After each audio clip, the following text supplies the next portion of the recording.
You are listening to episode 182 of The Graveyard Shift, no one's favorite now YouTube show. How are you, lads? Doing well. Scott, Al and I, we discussed it, and we think you look like you're reenacting Game of Thrones from a 60s bed set. Yep. It's a good look, Scott. That's certainly how it feels. I'm feeling that kind of Jon Snow vibe pretty strongly here. Jon Snow.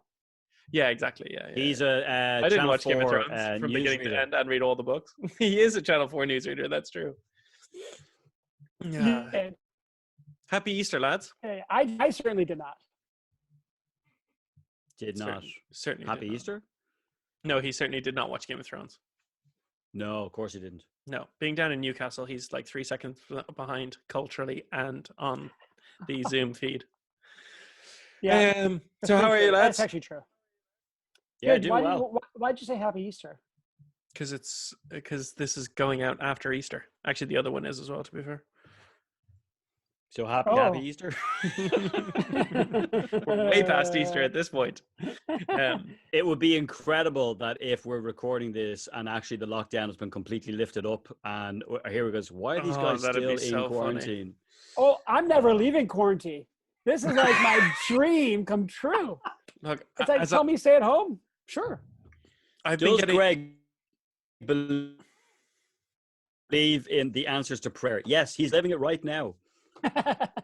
I am getting more introverted as I get older, and based on my current trajectory, I am 7 years away from buying a pillar in the desert and sitting on it for the rest of my life.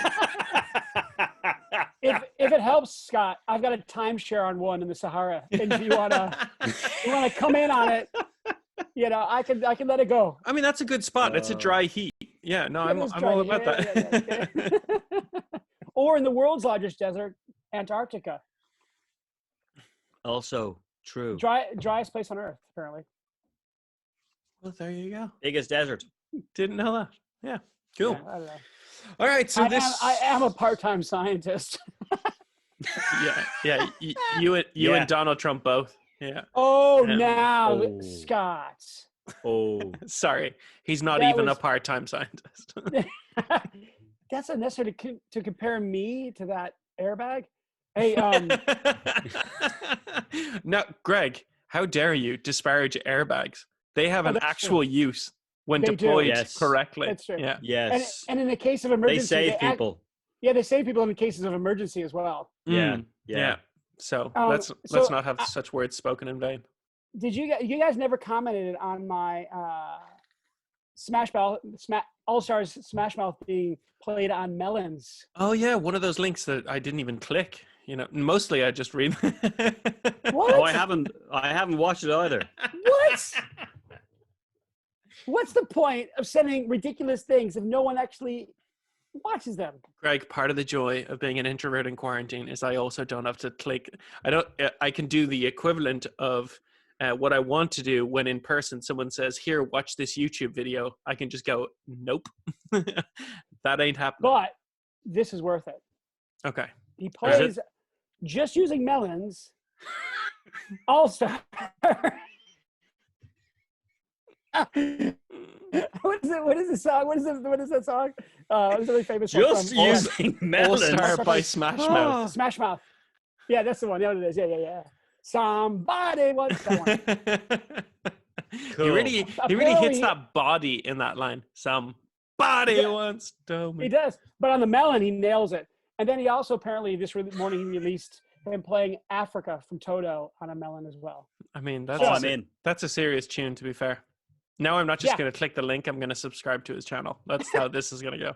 Yeah. I want to be informed about future content, especially as it relates to melons and bangers. Yeah, I'm all about it. Please send me all your newsletters. He should have called it Melon Bangers. That would have been much better. Yeah, exactly. That's where he missed out.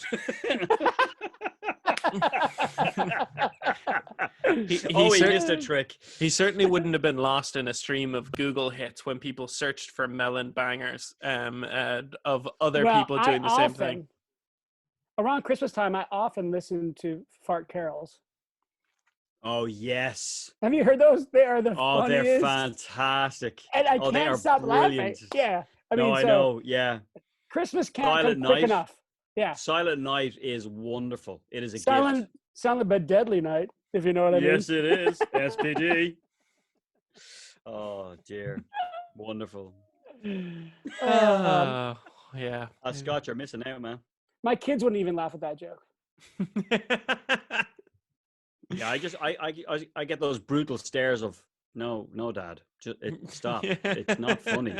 People like, just no, this is funny. One of my favorite jokes going around on Twitter was a kid asking their parents, "Were like, oh, so were you alive for COVID-0 and COVID-1 and COVID-2?" Oh wow! Brilliant. Oh, that's so good. It's like, nope. This is like when you were a kid. Yeah, exactly. Yeah. That is so good. So this week we're talking about an article from NBC News, a story from Louisiana, about the headline says, Louisiana pastor cited for defying coronavirus order hosts hundreds on Palm Sunday. So this is an article about a Louisiana pastor whose name is Tony Spell. And he pastors a church called Life Tabernacle Church in central near Baton Rouge. He's been hit with 6 misdemeanors for 6 services held since mid-March when the governor announced an order against gatherings of more than 50 people. And he and we're beginning, and he isn't the only person doing this. This is an actual kind of a common thing, but it seems to be limited to the US, where there is a mentality on behalf of religious leaders to say we will maintain our right to gather despite the fact the science points to this being dangerous for the general public. How did you guys react when you read this? When was Mardi Gras? I'll check. That's not how I reacted. Well, no, where are the it actually. Yeah. I'm building a float in my back garden right now. Because didn't they have wasn't there a Mardi Gras that was celebrated in the same place? And so I'm just trying to figure out what the dates, if they correlate, where the Mardi Gras was before. Mardi Gras was Tuesday, the 25th of February in 2020. Okay, so it was before. Okay, so this would have been about 3 or 4 weeks before that. Yeah. I think I was. Sorry, go on, Greg. No, you're talking about Mardi Gras. That's part of the article. Go for it. Yeah. Well, no, that. I can't even respond to you because we're filming. But one of the things that I just wonder whether there was, like, as a pastor of this church, whether there was a response because other things that were deemed to be important were on. That, okay, well, if that's important, I'm important, and this, like, very much what we were talking about last week in relation to, well, I have this sense of importance, so I'm going to put on my events. I'm not going to stop doing what I do just because you're telling other people to stop. When I first read it, I was, what a muppet. Well, I mean, that's disparaging Muppets. I would answer your question with a resounding so. I mean, like, don't be an idiot. I think we're also assuming that Christians believe in science, which I think is crazy to think that this guy's obviously doesn't believe in science. He thinks science and faith have no correlation at all. Yeah. And it's interesting because I saw this article first on Stephen Colbert, and he was just like, I don't get it. Of all the times to be believing in science, this is it. Yeah. And yet this guy is still deciding to gather with large groups, bussing in, like 26 buses in. Yeah. I mean, and saying to them things like, there's nothing to fear but fear itself. Yeah. And a deadly pandemic. Yeah. I mean, I don't understand where the pastoral responsibility has been jettisoned in this regard, Yeah. I'm going to go back to Al's point for a second, because I think that is a good question that you raised about Mardi Gras. Al's point? Yeah. It's 182 episodes, and it's finally happened. The day not reading it doesn't work, eh? There's a very interesting article in the New York Times, and it's an opinion piece called Morris Ruffin about Mardi Gras and the coronavirus. And the headline is "Don't blame New Orleans and don't forget it." And the subtitle is, "The rest of the country is giving us a hard time about having Mardi Gras, but Louisiana didn't have a single confirmed COVID-19 case then." And so he goes on to write in the article, "Some people are giving New Orleans a hard time about partying a month ago, but Louisiana didn't yet have a single confirmed case of the virus. Neither local nor federal health officials had a problem with letting the good times roll. These days, though, we're all shut-ins, nervously ticking off our last possible exposure to the virus in our heads, avoiding friends because we love them." And this was written on April 8th. So this came out yesterday. And so it's about the overall journey. But this guy began breaching those orders when they came in mid-March, and has been doing them up to last Sunday. So we're really talking about the difference of the Mardi Gras happening without the confirmed case, without them taking into account that this could actually be a way in which people would travel and bring the virus here, and then them realizing that in hindsight it was a mistake, rather than this guy who's doing the exact opposite, which is all the data points to there being cases, potentially as a result of Mardi Gras, but where no lessons are learned, because nothing can, as far as he's concerned, nothing can get in the way of their right to gather. And I think this really does cut to the quick of it. This question of what are our rights and what are our responsibilities, and how do we understand those things as Christians in terms of how our lives interconnect with other people and what our responsibility to them is. It's like, what are our rights and what are our wrongs? I mean, in this case, his right is also wrong. Mm-hmm. So it's understanding the nuance of rights. Mm-hmm. It's understanding that, yes, we are all free to do whatever we want. What an incredible freedom. Not all, those of us who lived in westernized nations and mostly the Northern Hemisphere, but that we're free to do what we want, but doesn't mean we should. Yeah, absolutely. Idiot. Yeah, no. I guess we better find another article to talk about, because Greg just had the last word on that one, apparently. So thanks for tuning in, folks. I think part of the real difficulty with everything that we're facing, like when this first started kind of hitting here in Ireland, we had cancelled the church service that particular Sunday morning after the schools. I think it was after the schools had cancelled. We had our 8:30 that morning, because we would have max 20 people at that, so it was still under the 100 and whatnot. We cancelled church because we knew we'd have over 100 at that, and so we had a vestry meeting just to kind of get the leaders in. Really? No, I'm joking. And so, but part of the conversation at that, because I knew there was going to be some people who would be saying, "Hold on now, why would you be having your communion service at 8:30 and cancelling this?" And also knowing other churches would feel, well, we're never going to top the 100 mark, so we can keep as things are until we're told it should be different. And I remember in one or two conversations with some people, they were saying, "Oh, you're meeting?" I'm like, yeah. We need to be really careful that in this space that we find ourselves now, it would be absolutely crazy, because we know that the lockdown they've got to, we don't want more than 4 people publicly together. So it's all different. At that stage, it was a case of, once the meetings or gatherings are under 100, you're okay, but let's be wise with that. We were throwing guilt at people in very big ways, I think, in ways, okay, hold on, look, if people want to meet or if they don't want to meet, you can't make people feel guilty on that.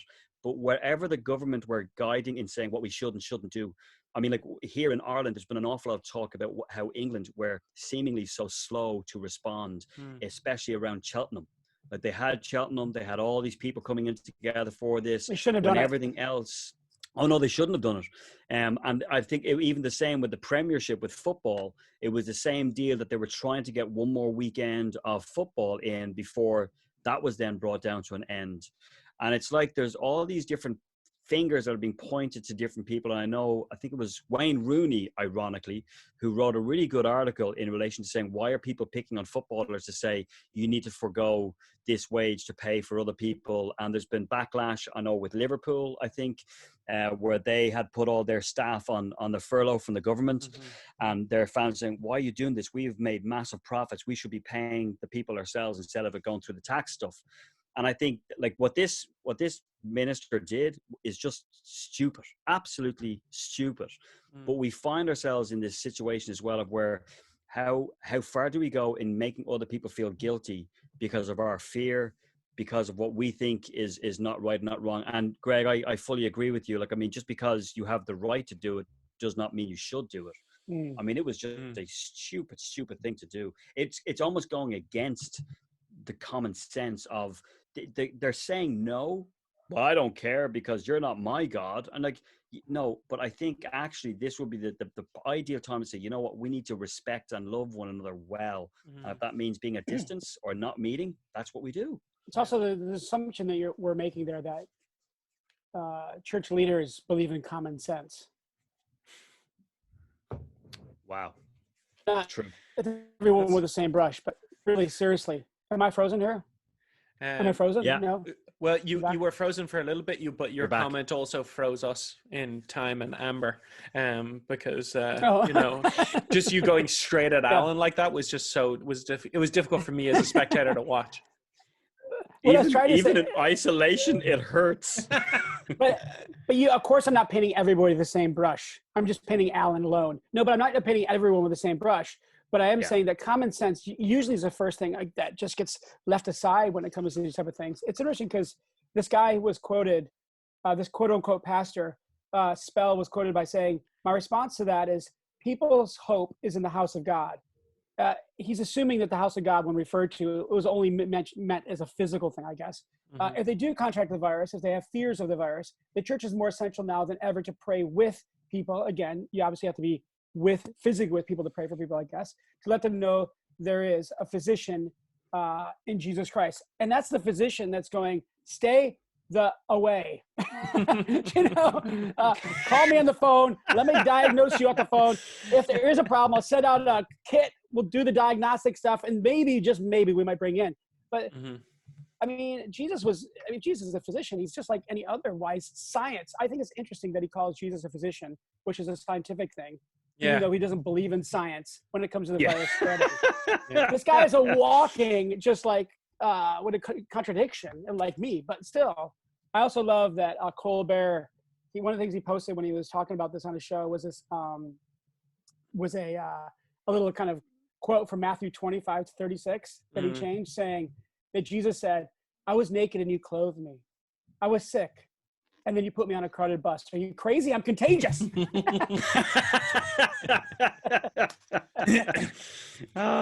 For me, I find it interesting wondering about how people react in situations and crises like this, in terms of what their understanding of their role is. So, like, is it a protectivist role that says I have to preserve my congregation, and actually, in some ways, this guy actually sounded more like somebody who is trying to defend a business that was in danger of losing money. We have to stay open as long as possible for the financial stability of the business, rather than it being what's best for people. But I kind of feel like we have three different ways we can react. One is you can be law disobedient. That's no matter what the law says, we are going to keep meeting, right? And people view that as being prophetic or countercultural, but mainly from a viewpoint that they sees themselves as being the victim or the one who is being impinged upon. Then you have the law compliant, and law compliant says whatever the law is, that's what we will obey when it comes to how we worship. And then there is the other group, which is figuring out what does it mean for us to care for our community. And so, for example, I have friends who canceled their church services before the government mandate came down, because they were like, the data tells us that we are putting people in danger. We don't need to wait for the authorities to tell us to do this. We know common sense tells us that for us to gather would put the family who we are called to love in danger, and we are not prepared to do that. And so instead, we will create ways to meet the needs of this community, to connect this community, to create life-giving alternatives for this community without having to be told to. And so I do think we can almost see things like through three levels of response. Are we law disobedient, law obedient, or people who go above and beyond the law? And for me, holiness and the integrity that Jesus calls us to, it always goes above and beyond the law. Do you know what I mean? Like, he's always asking us to go above and beyond, to think deeper, to think more proactively, rather than just being reactive. So not only do I just have a problem with what your man has done here, what I also have a problem with is even just the mentality that we just obey the letter of the law, rather than creatively thinking, okay, well, if we stop meeting, what is the absence that is created, and how do we meet that absence in a way that's safe for people? Do you know what I mean? Like, so I'd love for be having an even bigger conversation about not just what not to do, but also what to do, or how do we see ourselves? And I can also understand, just picking up on that point, Scott, it's about being a small business. I get it. I mean, I understand. I have multiple friends who have small businesses who are trying to look at creative ways of staying open in order to continue to provide, not just for themselves, but for their workers, the people who work for them. I get that. And we keep it open as possible, I understand. But in his case, or in these cases, it does seem like a level of almost trying to co-opt civil. Sorry, Greg, you've dropped out there for about 30 seconds. Was I shaking my fist when I dropped out? No, it was pre-fist shaking, I think. Pre-fist shake, yeah. No, I just find it interesting that, did you hear what I said, that I can understand how people keep things open? Yes. Why they keep them open, Yeah. But in these situations, I find it fascinating that trying to co-opt some sort of civil disobedience in relation to a righteousness. You know, we're going to stay open because the government says we can't, and this virus isn't going to beat us because we're holy. And if we pray for each other in church situation, none of us can get sick. You know, fast forward 3 weeks from now, and X amount of infections, and whatever else is going on there. And what are they going to say then? What are they going to say then? Oh, it's a curse from. I mean, I think at one point he said it was a political curse or something like this. It was brought about by politicians. Oh yeah, like it was the pandemic was a political issue rather than it being an actual health issue. I mean, I know who he votes for saying that kind of stuff, but it doesn't mean that he should be leading people in any way that's, I think people's pastoral licenses should be revoked when they ignore science and common sense. Yeah, absolutely. Well, it's the path that they bring them down. I mean, because there's the heartbreak of this Pastor Spell. He might be fine, but actually there are people who came to his meetings that are going to be buried, quite possibly, if not probably, in the next number of weeks, if they have any sort of health issue. And there is the mindset as well among some. Like, I mean, I've seen it on some people online where they're talking about praying for specific people in specific ways because of what this is and the curse that it is from the devil and whatnot. And so we pray and rebuke and whatnot. But I'm like, okay, I want you now to pray that prayer in a Zoom meeting or in a room with other people who have lost loved ones, because your prayers and how you're wording it here has to relate in this situation as well. Is that offensive? Is this how Jesus would call people out or call? And I think, Scott, what you said in relation to what it is to be proactive, this is the challenge, I think, always with the church of where are we reactive? Because I think that's where we've been for so many generations of we're reacting to things that are going on instead of being proactive. Yeah. And I think that's part of and it is a wrestle. I mean, because where do you go in being proactive in ways that it's not about me? It is actually genuinely for the sake of other people. I mean, and it is like in talking to somebody recently, they were saying how it'll be really interesting how many clergy would be willing to give up their YouTube channels or their face on a screen in time because, hey, actually, I look good. I sound good. And if you don't, I'm okay with that because I know who I am. Like we were recording a service. I think I was saying this to you, Greg, at the beginning of the week. We were recording a service last week. We've been doing pre-recording services. Yeah. And I fluffed my space in where I was at. And afterwards, John was with me, goes, do you want to redo that? I'm like, no, because if it was here and normal, I would still fluff a space. And that's me. So I don't want to have we need to cut that for me to look good and to look perfect and smooth and slick.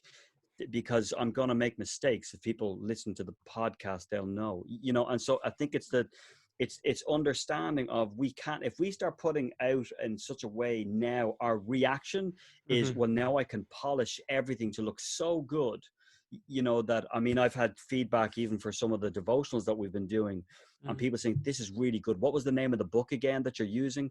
Because I'm going, this isn't my stuff. I want you to know that this is something that somebody else has done that has blessed me. I want to bless you, and you should be doing the same for other people. Any blessing you receive, you should be passing this on. Classic, like Alan copyright infringement brain, we call him. I also liked one of the things you said there, Alan, when we were talking earlier in the week, that in a way you don't care if someone in America thought it was a good sermon, let alone someone outside, because you specifically are leaning into your community, which we talked about in the last couple of podcasts too. I'm curious though about these guys who are opening up these, to go back to the article again, like, can they, I mean, if you disobey local laws telling you cannot meet, and then you meet, someone gets coronavirus from it, and then someone someone dies from it, can that pastor not be held on some sort of manslaughter charge? You're going to have to ask the question again. Sorry, because you broke up on me there, dude. I did. So my question basically is that if you are breaking the law of the land and you're still gathering regardless of what the law says, and someone comes to your church and they get the coronavirus and they pass away, God forbid, but if they do, should you not be brought up on manslaughter charges because you've disobeyed the law, and you have said, and you've created a situation where people can actually die? I mean, it makes you wonder though, would that threat to these churches who are refusing to obey the law of the land actually garner any sort of results that would be healthy for the local community? There have been 3 cases in Ireland already where people have been arrested and are in prison because they've coughed or sneezed in the direction of a guard. Now, it's nuts. Whoa. Now, in any other time, if that was to happen, they might get a warning or, hey, hold on. But actually, they're being done for assault. What it is now is it's deemed to be assault. And the guards now, there are new laws in place where they're saying they have the power to arrest you if you have been found to be out in your car, that you've gone beyond your 2K, and unless you're going for shopping or whatever. Like, so I don't know whether you saw, like on the news last night, the queues on the M11 heading out towards Maynooth, going down towards Wicklow. Like they're all heading to Greg's house, trying to break his introvert. Yeah.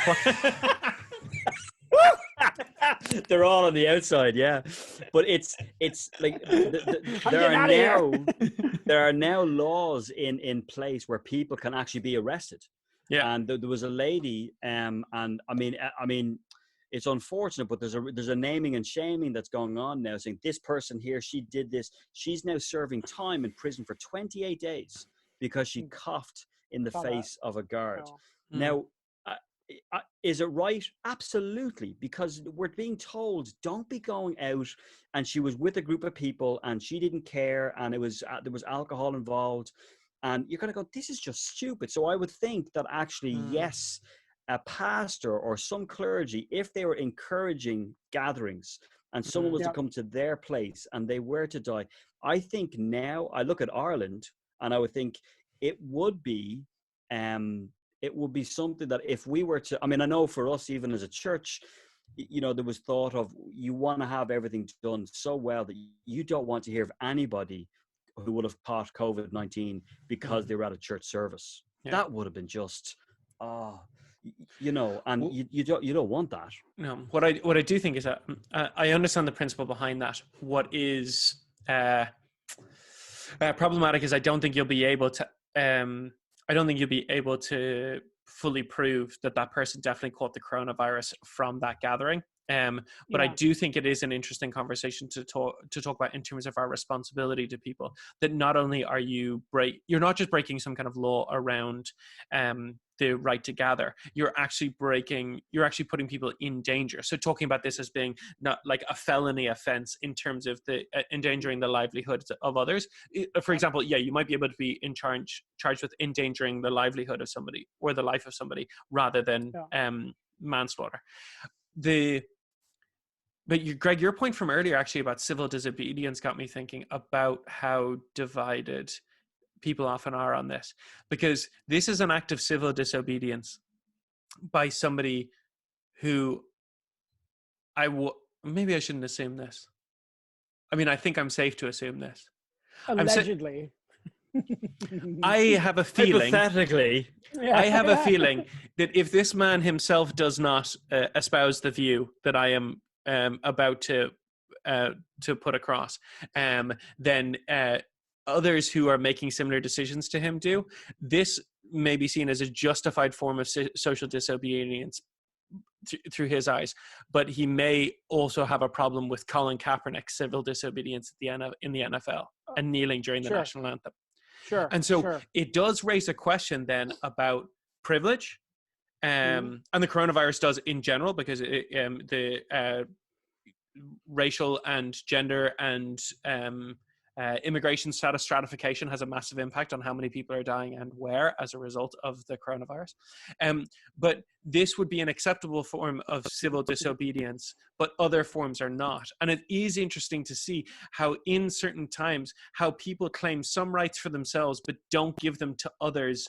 Do you know what I mean? Like the selective distribution of the level of rights that are given to different members of society at different points. Because this man suddenly today is on the side of civil disobedience, but is he on the side of civil disobedience when it comes to climate change, global marches? Is he on the side of civil disobedience when it comes to Black Lives Matter, LGBTQ plus rights? You know, like where does civil disobedience begin and end for him? Or is this just a right he has so that he's not accountable while everyone else has to live by Romans 13, the law of the land? Was he preaching that 6 months ago and is preaching this today? Yeah, good questions. Very good questions. I mean, go back to your office and let someone ghostwrite your next book. Leave us alone. For a second, I thought you were saying that to me. I was like, I don't have a ghostwriter or a next book. I don't have an office right now. But Greg does want you to leave him alone. Yeah. Oh, yeah. The leave alone bit was very clear. Yeah. But also, I'm available for ghostwriting. That's what I'm trying to say. Trying to put my name out there a little bit more. You know, just use this podcast for its. But I think that you're right. I think that it's interesting that civil disobedience is, when it comes to privilege, is often linked to convenience. Whatever's convenient to me in this moment is civil disobedience. Look at me. I'm an activist, Mom. Yeah, exactly. I can see the T-shirt. Look at me, Mom. I'm an activist.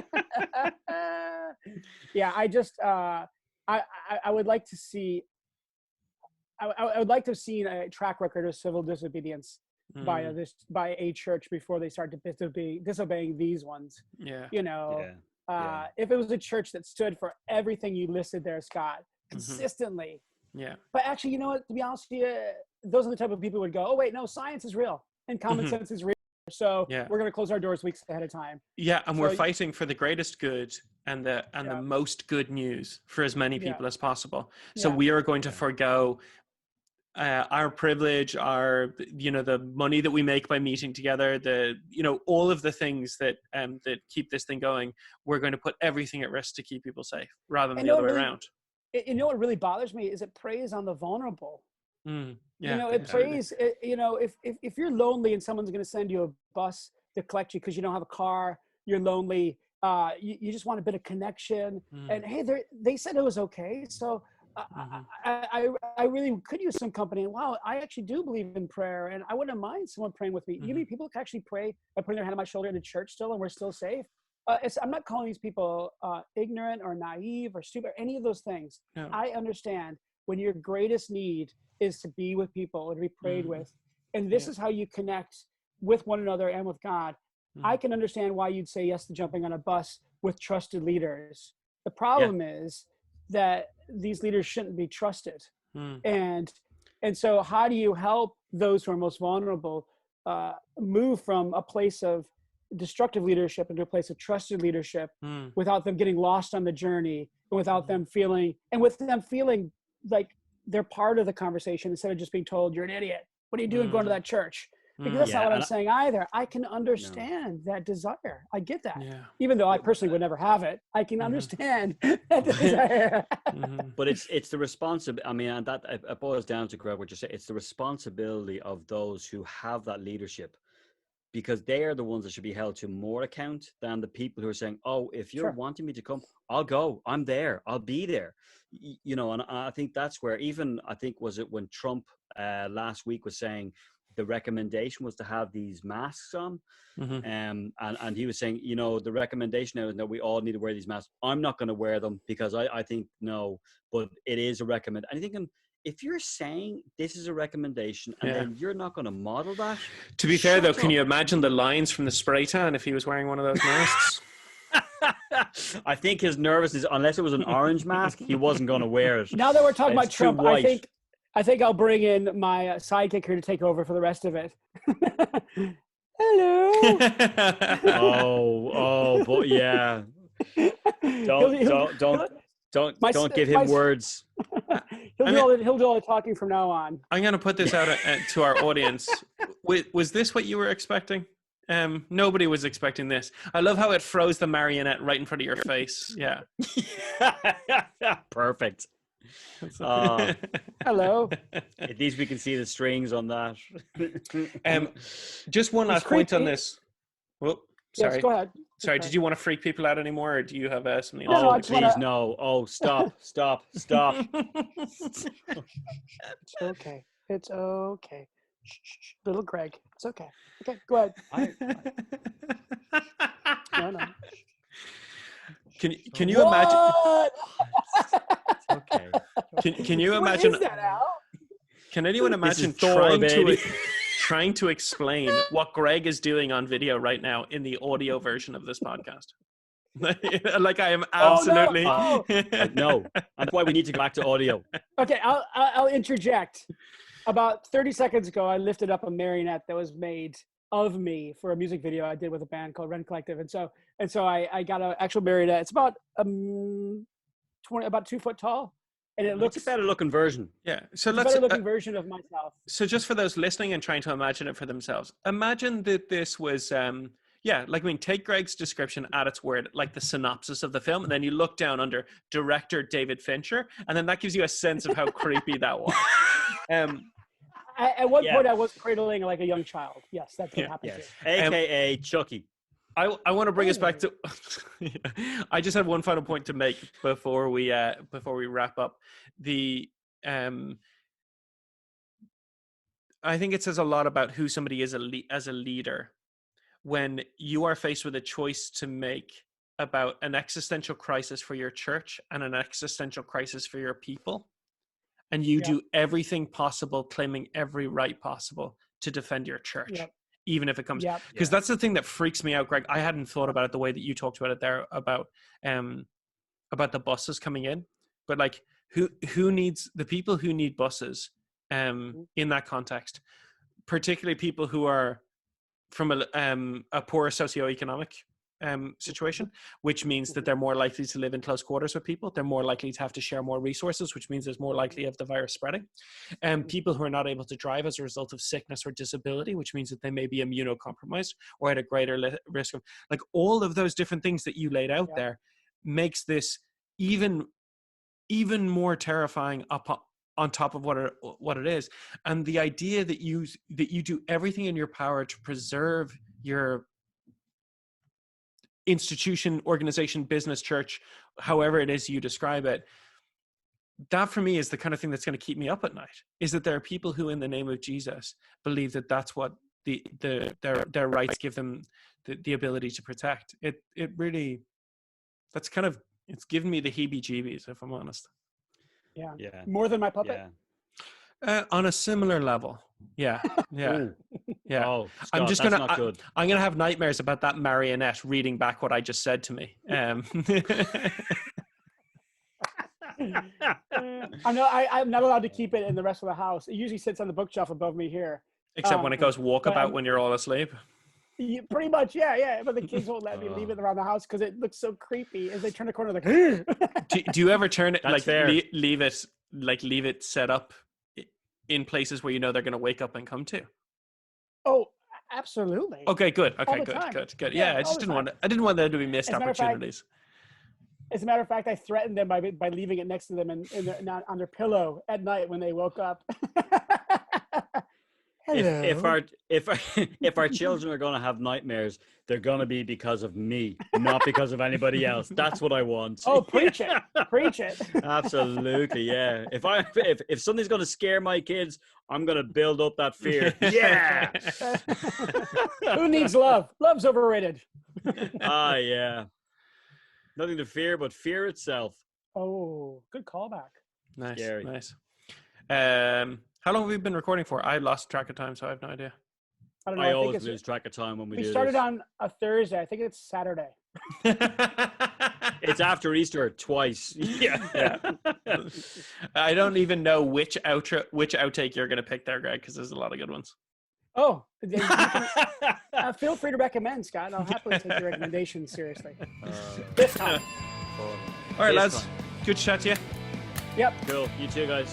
Have a good one. See you soon. Bye. Talk soon.